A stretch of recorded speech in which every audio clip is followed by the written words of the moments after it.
friends, and welcome to another episode of Headlines. The date is April 4th, 2024, and Jesse and I are here taking you through all of the latest in gaming news from across the industry. As a bonus for our lovely, brilliant, handsome, beautiful patrons, we'll be making audio versions of these episodes available to you via Patreon for use in your preferred podcast app. And if you're on Spotify, you can link your account to Patreon and listen to it right there. Isn't that lovely? Modern technology. I love it. Mm-hmm. Hi, Jesse. How are you? I'm very busy today. I wasn't expecting to be. I thought it was going to be a little spread out, but I'm going to be on game. We were starting a little early, which is why I went going live early, because I'm going to be on Game Mess at 11 with the Grubster, and then I've got something at noon directly after that I can't talk about, so it's going to be a very fast day for me. How are you? It's a day. I'm good. I'm really pleased today because today I'm looking at our docket of news and there is zero bad news. Zero bad news.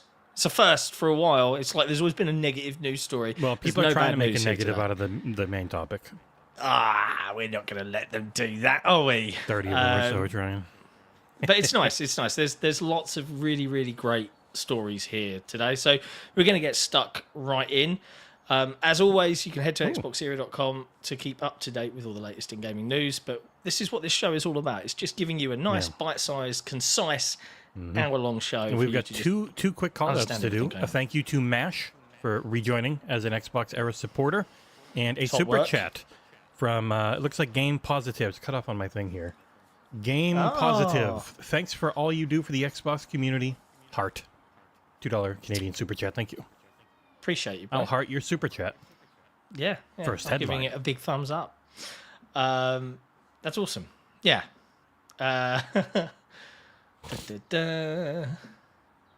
Well, I'm just reading the comments in the chat. I hope people are liking this. I've discovered that I can create my own wallpaper backgrounds on PC using Wallpaper Engine on Steam. So I've got one for headlines, I've got one for day one, I've got one for the podcast. It's great. It's very on brand. Anyway, let's dive into the news. Hellblade 2 rocked up 8 a.m. this morning and slapped everyone awake with a raft of rather positive previews from Games Radar, Polygon, GameSpot, and IGN, along with some YouTubers across French, German, other European we're not big language enough, reasons. but not many were. It was a smaller preview. To be fair, I was aware that they were very limited in how broad they were going with it, and that's really super cool because you get some nice focused content pieces. I was awake despite juggling children, managed to get a little roundup. So you can head to XboxEra.com to find links to all of those previews, but overwhelmingly positive. If we dive into it, and we'll get into the minutiae of the big online Twitter discussion right now. But we have IGN with Simon Cardy writing Hellblade 2 is shaping up to be another beautiful nightmare. I've just spotted a typo on my own article that I'm going to have to edit while I'm speaking about it. Per Simon Cardy, he says, its ambitious narrative and accomplished cinematic framing far outweigh whatever shortcomings may be hidden underneath, and the incredible technology empowering its beautifully ugly world is a sight to behold. It's all shaping up to be another riveting, haunting, and uncompromisingly immersive nightmare of both Senua's and Ninja Theory's creation, and I, for one, can't wait to both enter and escape later this year. Pretty positive, right? Yep. A lot of the conversation has been, reading through the previews, has been how this is a more refined, more concise, deeper extension of the original ambition of the first game, which I think is all that Ninja Theory has ever come out and said it's going to be, right? They've never come out and said we're going to make this a 30-hour RPG, slogathon where we really pad things out with open world and yada yada yada. And I, for one, am very, very glad that the way that they're doing it is the way that they're doing it. So we got that. We got Games Radar saying 6 years after its acquisition, Ninja Theory is ready to set a new standard for Xbox Series X exclusives. That's for Josh West over at Games Radar, who says, from what I've played of Hellblade 2, it's clearly on track to be one of the most important exclusives that the platform has hosted this generation. That's a buzzword I hear a lot every time Xbox have got an exclusive coming up, and it kind of grinds my gears a bit. But I'll let Josh West go because he's He's this is the most important genuinely. exclusive in Xbox history. Damn it! Every single time. Until the next one.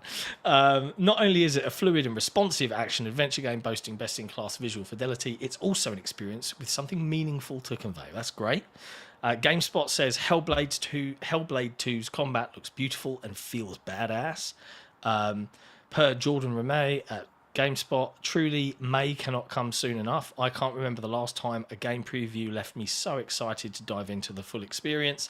Senua's Saga Hellblade 2 is set to launch for Xbox Series X and S and PC on May 21st and will be available day one on Game Pass.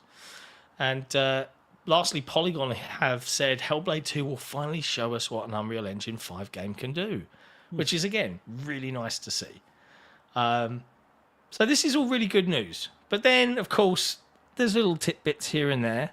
So the first thing that's made people go is the original founder of Ninja Theory, or co-founder, I think, Tamim. I can't remember his surname. Help me out. It is in the headline, your Doc. magical It's, brain. Tamim Antoniades. I'm sure Nick will yell at me Yes. for saying it that way. Yeah. He left the studio. Now, it's been pretty apparent that he's not been doing too much because he's been jet-setting around the world on Instagram and he having made fun a lot on of holiday. money. He's bought his sports car and he's banked. He's got His Lambo. As things tend to do, where Nick says, like, wow, it seems like when Xbox buys people, they end up leaving. It's like, no, when anyone sells their company, buys anyone. they generally leave. Like, the exception ends up being like a Todd Howard who just wants to keep making games, but now with more budget than ever, and more say. Like, most of the time, when you sell, if you leave and start a new thing, and that new thing is successful, and then you sell it, you eventually probably leave and start a new thing, and then sell it, and then leave and start a new thing, and like that's how the world works. Yeah, for anyone like who thinks that that's the point of concern, and good lord, I've got some serious deja vu having to say this again. It is perfectly normal in business for a contractual period to exist, for a couple of years, and then you can bounce. Yeah, that's the thing with Bungie that supposedly Sony might be worried about, is that Bungie is in a very let's last until bleed the clock. everything vests, and then all our stock is now all vested, we out. So that's it's not new news as far as I'm concerned, but I think it wasn't perhaps genuinely public knowledge. Movies only go to 1080. Makes me sad. Yeah, I know. It's a shame. Equally, we've got the other news is shock horror. Hellblade 2 is going to be a 30 FPS game on Series X and S. Jesse, are you shocked and surprised by this dumbfounding revelation? No, I was actually curious if it would be 24 to be more filmic, if anything. Well, they did use the word cinematic, so which we all know 24? we'd love to see attached to 30 FPS 23.978, whatever the heck the actual number is they use. But no, when you're going all out and pushing visual fidelity for storytelling, I'm not expecting a 60 FPS mode. I'm just now.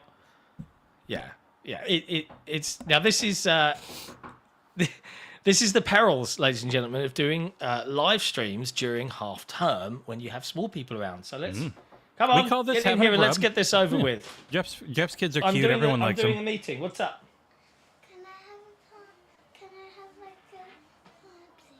No, I am curious if they'll let you ditch the black bars, Didax, bruh. Also, Didact, I loved your book. You're such an interesting and varied character in this thing. It's fantastic.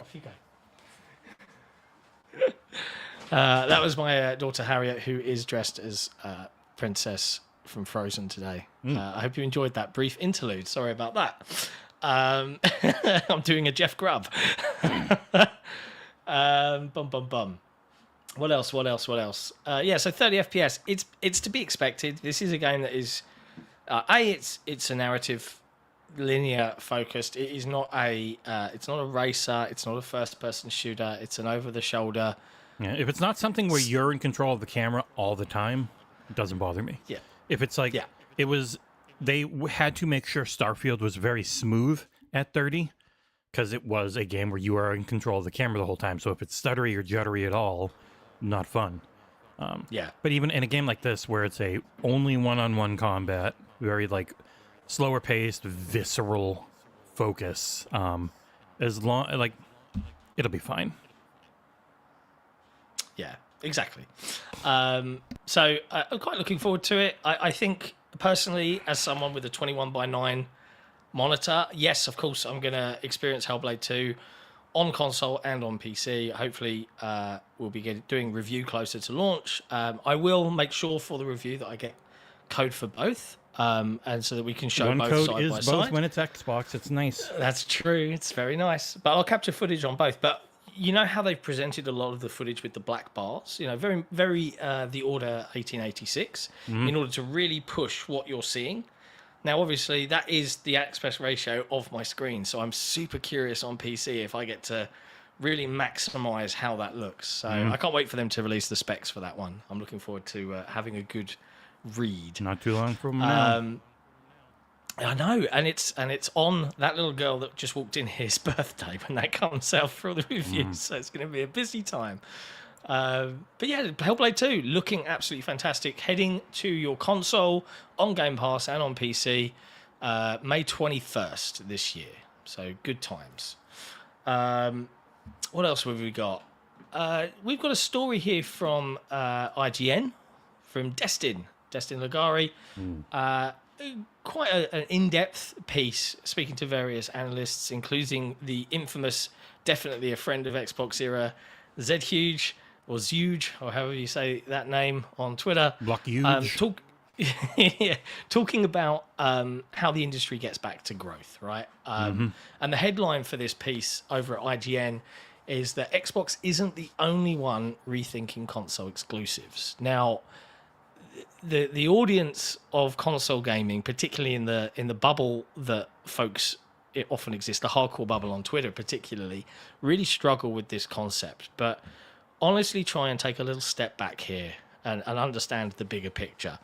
There was a recent release from, is it Newzoo, that talked about you know where games are being played and what games are being played, and the majority of time is being spent on games that released 6 years ago. So Minecraft, Fortnite, GTA 5 or GTA Online, I should say. Yeah, an average of 5 years ago, or 6 years ago, not actually 6 years ago. But yes, they're all older games, except for the one single one from Sony or Xbox. The only one that was a new game was Starfield at number 8. 7 out of 10 Starfield. Massive flop. No one mixed played. review. Yeah, and it's funny if you look at it for Xbox and Nintendo. A lot of first-party games, especially Nintendo, obviously, but on PlayStation, it is all top 10 are third-party, including a couple owned by Xbox. That's got to be eye-opening for these executives, and this indeed is probably what Destin's trying to get to the crux of here, is that the industry right now, it's not crashing like it was. No, it's making more money than ever. So it's the opposite of crashing. It's just not doing the capitalist number go up thing for shareholders, which Phil talked about directly at Polygon. He's like, the industry health is determined by making more than you did last quarter. Like, that's just how corporations work around here.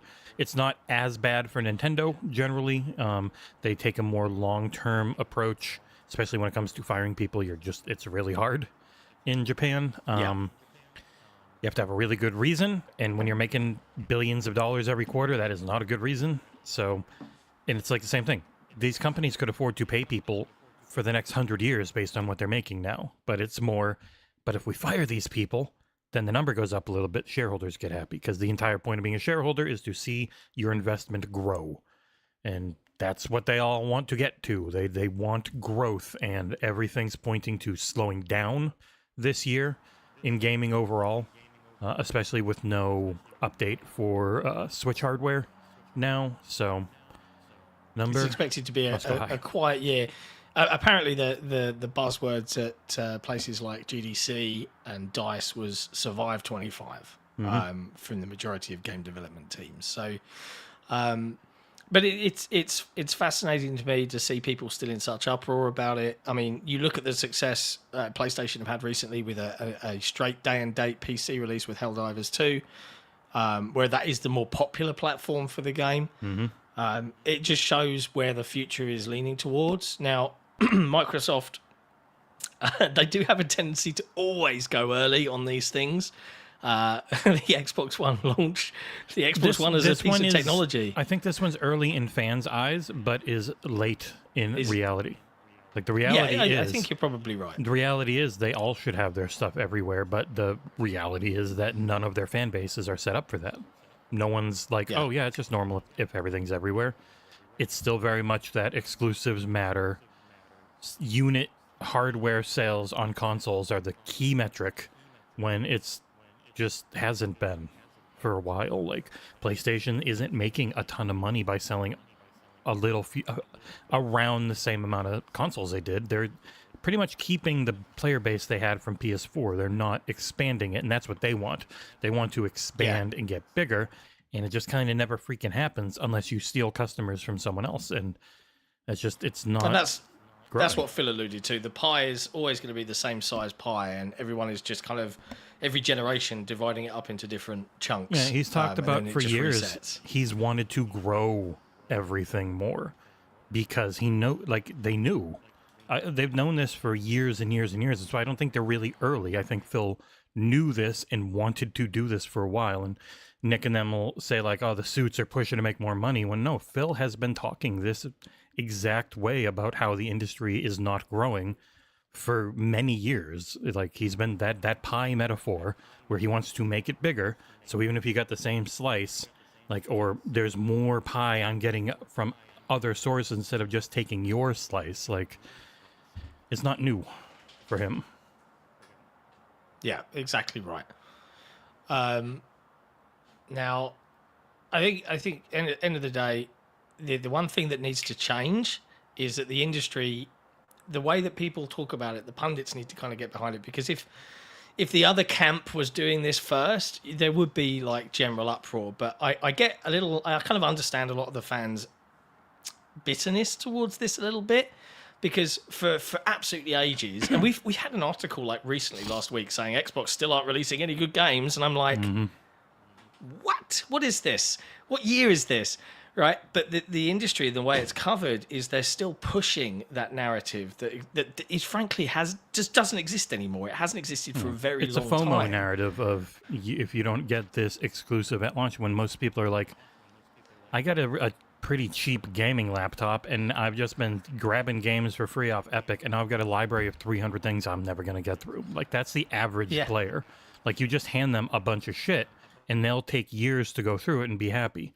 We're very much in the we must buy this expensive new box to play this one expensive new game for full price at launch, even though we all know it's going to be half off in 3 months later, and we probably won't even get to it until then anyways. There's a very specific subset that can hit everything at launch all the time. But it just feels to me though that the majority of kind of nowadays industry pundits, and not naming names, but there's a significant chunk Nick Baker that don't like Xbox, don't want it to succeed, and are happy that this is happening and that Xbox are doing this first, but they are completely oblivious to the fact that it's not really good for anybody right now, even though PlayStation are winning.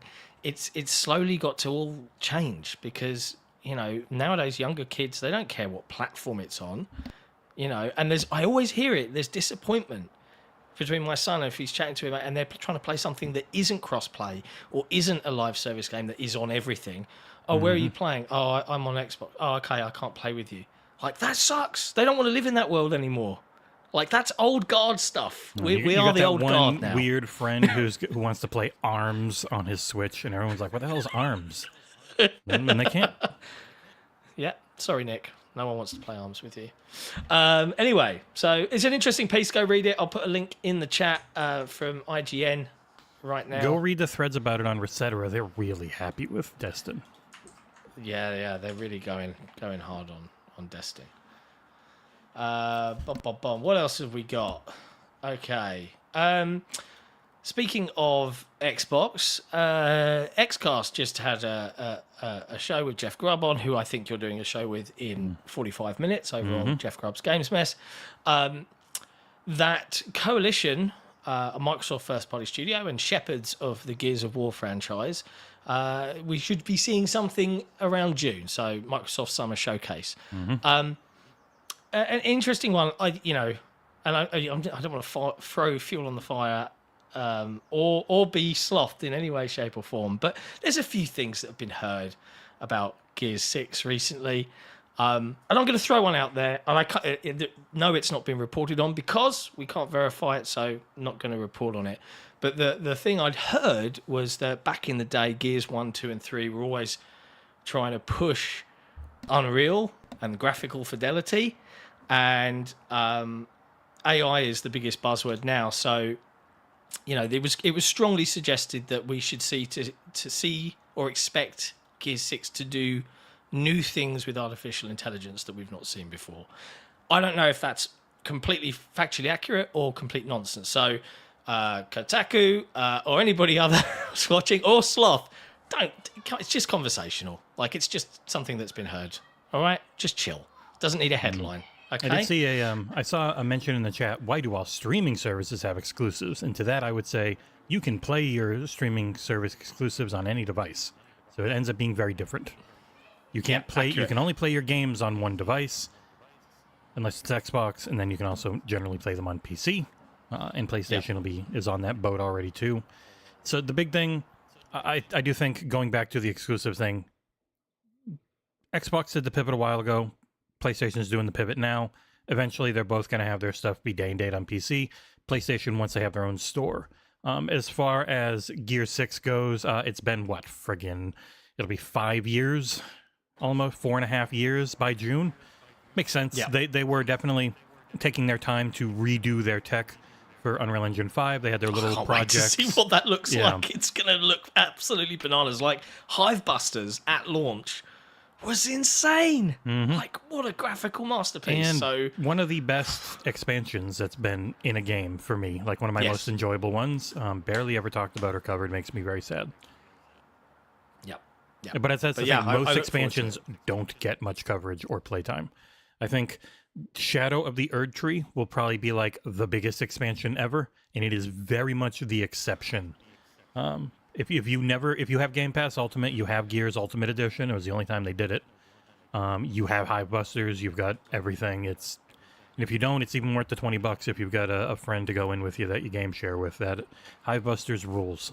It is friggin' gorgeous. They fixed up the aiming in Gears 5 so that Gears 5 aiming feels like a first-person shooter. It doesn't feel weighty or floaty like third-person tends to. Yeah, it's so snappy. It is so snappy. Despite the big hulk of a person that's in the corner of the screen, it does feel like it feels almost FPS-like in its responsiveness. It's great. On the subject of Gears, it does make me wonder, outside of a Gears 6 reveal, are we going to hear more about Special Nick's Gears collection medley at some point? And we'll hear a little bit about it. Maybe they'll mention it exists, and then Nick will never shut up about it. He'll just go on for it ever and ever and ever. He sure will. I was joking with someone of that one, and we'll have to subscribe to hearing it from him about it nonstop. That was smooth. No, if you are watching, do hit like, and if you haven't subscribed, please consider doing so, because it really does help the channel out in these weird YouTube algorithm-driven times. But it's funny, like I saw some Gears 6 chatter, and I think the joke was, Gears Collection exists. It's just going to be a PS5 exclusive to just pull them into the franchise before they release Gears 6, so they'll all go buy the console for that. And I'm like, But yeah, I mean, this is the frustrating thing now, and I feel for Microsoft as they navigate this journey to being a little bit more open as a platform, is that every conversation is going to be, we saw it with our own tweets this morning from XboxEra. Immediately comments filled with, I'll wait for PS5, or when's PS5 release, or blah, blah. I'll spend $50 on PS5, even though I've got an Xbox and Game Pass. I'll wait and spend more money just to spite them. It's like, no, you're not. If you're already on the Xbox platform, or if you're already on PC, you're just going to get it there. You're not going to go and buy a new console to then spend full price on late ports. Like, that's just not a thing. They put it on PlayStation because they know if you're already into their ecosystem, you're not leaving. Like, that's just not a thing most people do when they've got hundreds of games. And you're going to go spend full price on everything? No, you're not used to buying Xbox games unless they go on a deep, deep sale. And you're like, oh, I'll just have it in case Game Pass lapses. It's like, no, you just have Game Pass. You're just going to get it on that.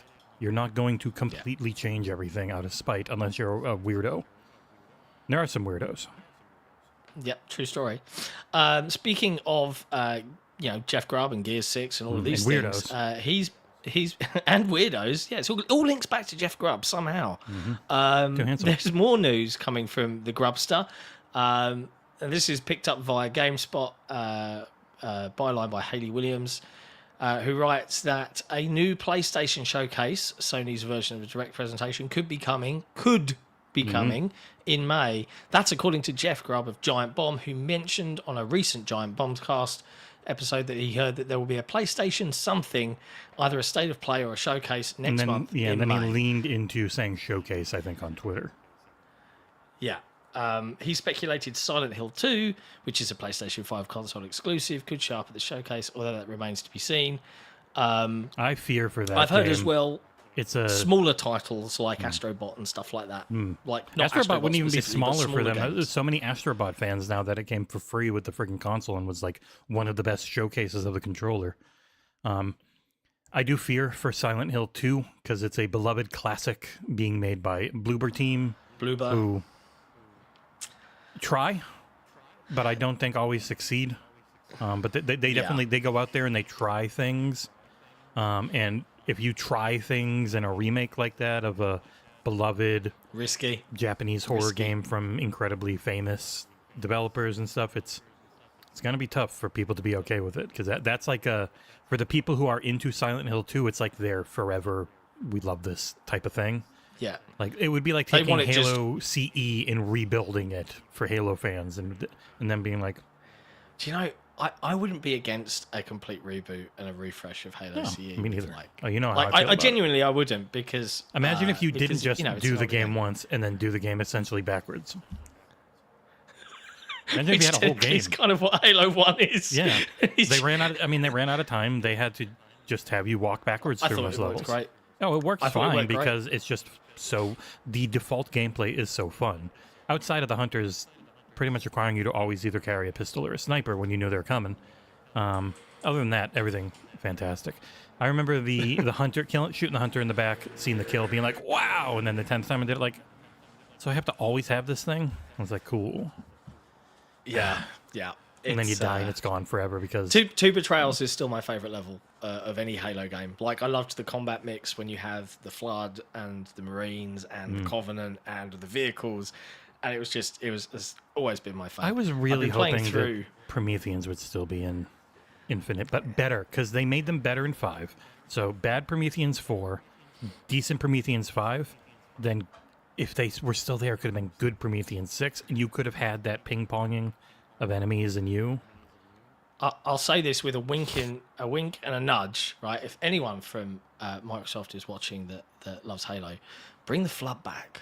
All right, but do it in a really cool way and keep it completely under wraps and do something. The story in these books and everything is 90. It feels very likely. Yeah. I'd love it. I'd love to see the Flood return. Like, I was really hoping we'd see them come back in Infinite, but it just wasn't meant to be. They are on that ring. One day. I can't wait. I've actually been complete anecdotal tangent.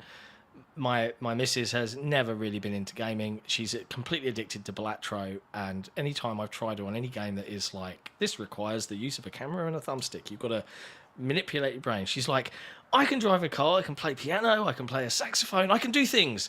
And so we've been playing through Halo CE and the Master Chief Collection, after she finished watching the show, because she really enjoyed it. And we're like halfway through Halo CE now, and she is getting the hang of it, man. I think we're going to make That's what happened with Amanda. We baptized Amanda in FPSs with Halo. And then we eventually got into like Battlefield 5 and played a ton of that. And you just got to get used to it. Yep. I love it. Anyway, complete tangent. Sorry, folks. It's our show. We can do what we like. But yeah, if you're interested and you want to see more from PlayStation, you might be able to expect a showcase in May. That sounds pretty normal if you to own a what PC, PlayStation do. Everything you see there, you got to play eventually. True story. Bum, bum, bum.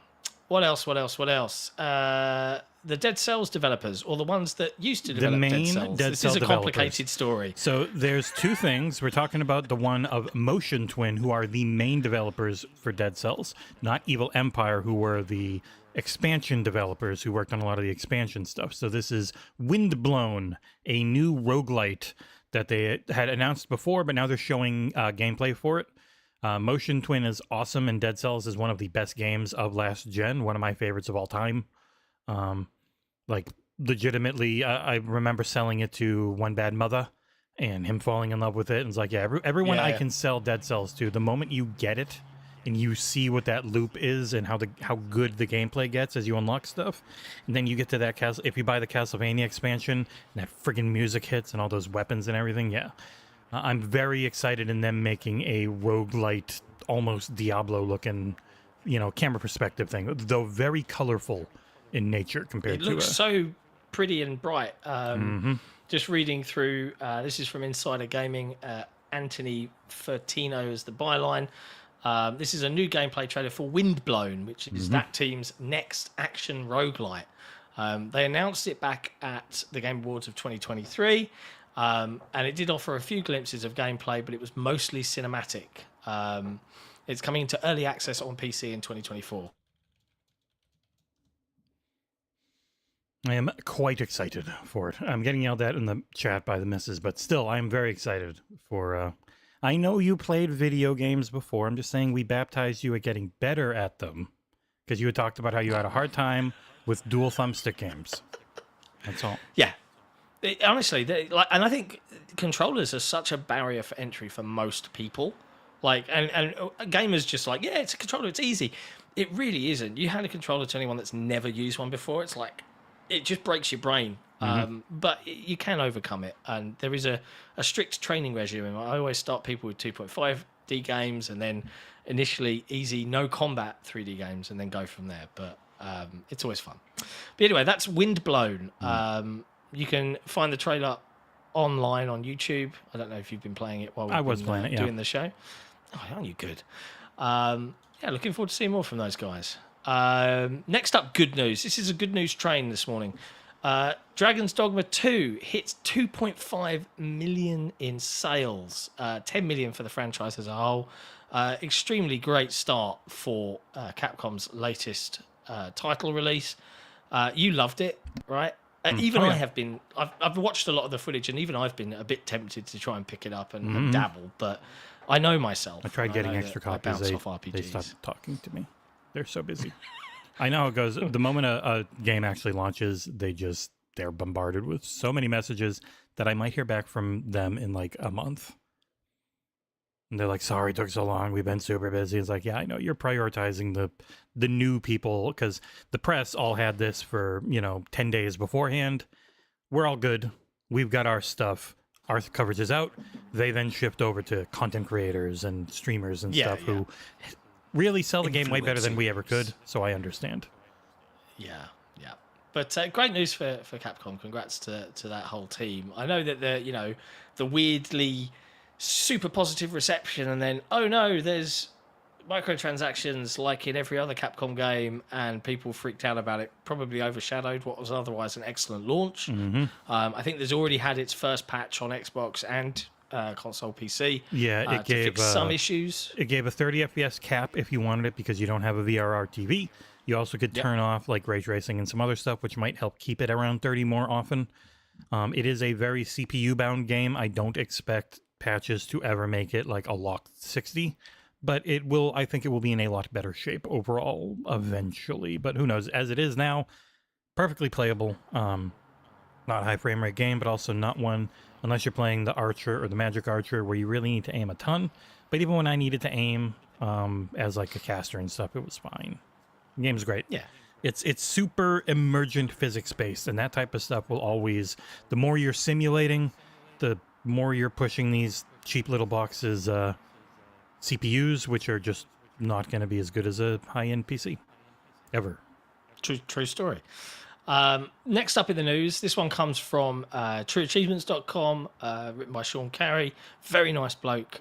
Played some multiplayer with him when reviewing Minecraft Legends. Lovely chap.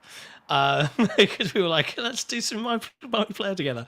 Rockstar haven't forgotten about the very popular cult classic open world game Bully. And are bringing it back to its own GTA subscription service, GTA Plus. Both Bully and LA Noire coming later this year, which means you'll be able to unlock the Bully Scholarship Edition achievements and the LA Noire achievements on the cheap. That is obviously True Achievements, so that's their lane. Mm-hmm. So yeah, expect both of those games. I never played Bully. Me neither. I think what I remember I've seen Bully, footage of it.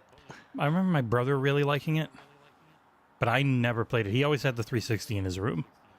So, and we had a PlayStation, but generally we mostly had that for like God of War, and I would rent stuff on GameFly for the PS3. We always owned every system, but eventually once Sega went down, they had been our main, and then they pretty much, the Xbox became the new Dreamcast almost. We were just 100% mostly focused on Xbox and then 360, and the 7 360s we ended up owning until we got an Elite, which didn't break, though we did have one that lasted a while, but then got destroyed in a fire when we lost everything. So then did the 360 start the fire? No, bad electrical work in the walls of a 120-year-old mill building converted into a place to live did. So yeah, but because that brings me back. I think the original Xbox had a recall program or something to do with the power supply. That could cause a problem or something like that. It was only on certain models, but it just popped into my brain. I mean, yeah, I've never played Bully. Big fans of it, but personally for me, LA Noire, I don't know about you, but I absolutely adored that game. I thought it was doing things that... And I always have a fondness for the 360 style face capture, like first, before any movie used it. And it was before anything else used it. And it was incredible. It had a fantastic cast, and it tried to do some really unique things. And I always have a bit of a soft spot for, murder mysteries and proper detective stuff in games. Even I, an abject hater of most horror things, played through Condemned because of its detective style stuff, which I. You ever try the Sherlock Holmes games from Frogwares? I haven't. Worth a go? I have enjoyed most of them. Yeah, I did. Sinking City is also a detective game. You're pretty much Sinking City 2 might be less of one. It looked more actiony. It seems more horror-ish. Yeah, it is very Cthulhu the whole time. It's very Lovecraftian, focusing on the overt racism in his stuff and going after it instead of like saying, "Hey, that's cool, Lovecraft." But yeah, I really enjoyed the Sinking City. One of our biggest video reviews ever. For some reason, it just keeps going up. Probably. Yeah. And it's getting a sequel, as you say, so good for them. And then last but not least, Embracer. And I said that there would be no bad news. So I'm not talking about Embracer in terms of they're firing more people or they're letting more studios close or anything like that.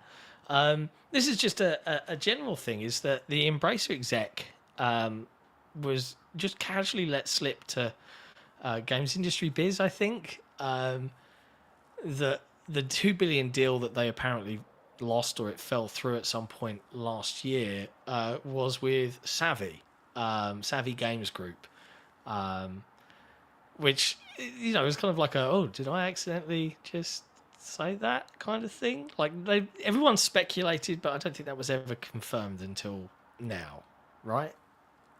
Yeah, Totilo reported it last year that it was them, and this is him pretty much just saying, "Yep, yes, Stephen was correct."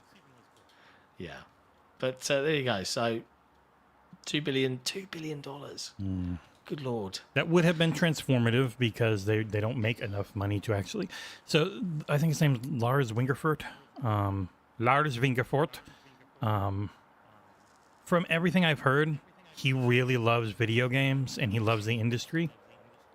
But the plan was borrowing money is essentially free. The end. That was it. That was the plan. He just wanted to buy up a bunch of shit and then start money prints, and that isn't how it goes. Yeah, so I would feel bad for him if it hadn't cost, thousands of people their jobs and closed down studios that were making games I really want to see, like a new Time Splitters. There's it's rough. It sucks. It's the damage Embracer has done to gaming, I think, can never be overstated at this point. It is really bad. I think it will feel the fallout for it for a year or two more, I think.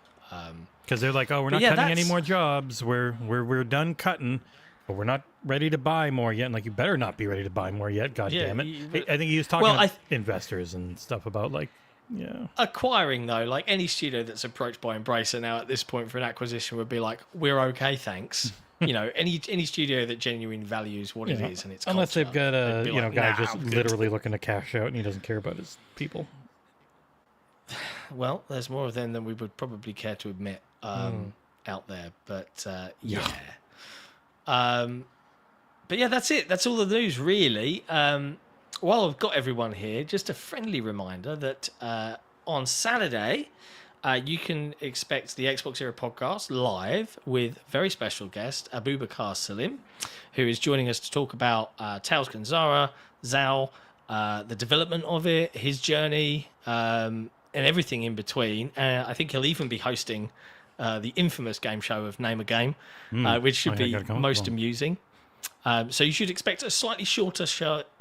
If you've seen any of our developer guest spots on the podcast before, we try not to push into sort of the 3-4 hour territory. So expect something concise, considering.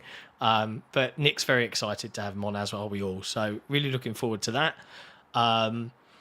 As well as that, we did, from a content pumping point of view, if you haven't seen it yet, if you haven't seen it yet, over on the XboxEra YouTube channel and on XboxEra.com, we have our recent Idea Xbox Spring Showcase preview. Surprised at how few outlets actually covered everything that was shown off. Like, really weird, considering that games or if they are cool. did cover them, they mixed them in with like other stuff. It's been it was I don't know. But yeah, we're not necessarily chasing clicks, so what can I say? We're in it for the games, people. But you can see a fairly broad, comprehensive look at 4 brand new games. 2 of them are confirmed for Game Pass with Botany Manor and Still Wakes the Deep, which are both arriving. Botany Manor's next week. You can expect a review from us. I think I'm doing the video for that one. I didn't write the review, but I am going to be putting the video together for Cengiz, one of our team. Still Wakes the Deep later on in June, and then we saw the surprising reveals of Mezan Studios' Nightscape, which is based on ancient Arabian, astrology. That's the word I'm looking for. I was like, what does that word mean? Stars. And we got a look at the very surprising, and it's personally the one I'm most hyped about, I ain't gonna lie, Jump Ship from one of the original creators of Minecraft, along with art directors and designers from Hazelight and other studios. Jump Ship, which I absolutely love the look of. I even did a bigger, more kind of like more footage video of that particular title. If you want to go check that out on XboxEra.com or on our YouTube channel, go forth and enjoy the content. Tomorrow, I think Jesse and I are going to play a little bit more Redfall, which most likely FYI, with Amanda, which means I'll have to rebuild my thing to make it fit 3 people. Okay, cool. FYI, it's actually quite good fun. It's not a 4 out of 10 game. I don't know what people were smoking when they thought of that one, Crack. But it's had a lot of patches. It's had a lot of love still poured into it, and I'm having a very good time. So you can expect a fun co-stream, Jesse, me, and Amanda, probably tomorrow. Yeah, and we'll be around going this sort of time. So I'm going right over to Giant Bomb for Game Mess, and then I've got a thing at noon, and then a little later this afternoon, Amanda and I are going to stream some Diablo 4 on Game Pass for funsies. Ooh. Why not? It's always for the funsies. Mm-hmm. Outside of that, just want to say a big thank you to all of our YouTube members and our Patreon supporters for helping make XboxEra possible. As they get access always, to a show right now. Day 1 Game Pass show for March. True. That was very late. It was very late. Patreon members and YouTube members, there is access available to a Day 1 Game Podcast, which is where we actually get to talk about games and not just the news of the games industry. And you can find Jesse with several members of the XboxEra community, but mostly me, talking about games we've been playing recently on Game Pass that are worth checking out. So you can go find that. For the people that aren't YouTube members or Patreon members, that episode will become publicly available tomorrow anyway. So fret not. But if you love us, which I'm sure you do, head over to patreon.com/XboxEra, where you can pledge your support and help make our dreams of becoming a big boy company a reality. And that's it. That's it from us. Short and sweet this today, with no bad news. It just flows. It just nice. Goes through. We just get to talk about a bunch of good things. No one's definitely complaining about 30 FPS. Not a single person. 0 complaints. But nope. Everyone's fine with it. Everyone is fine with it. I've always wondered, like, if you really like, let's end the show on this. If you're really bothered, genuinely bothered about sub 60 FPS frame rates, buy a PC. Oh, that's it. That's it. We'll be back on Tuesday for more headlines. If not, keep an eye on the website for more stuff tomorrow, and obviously the podcast with Abubakar Salim on Saturday. Until then, be good, play video games, and we'll see you next time. ciao for now.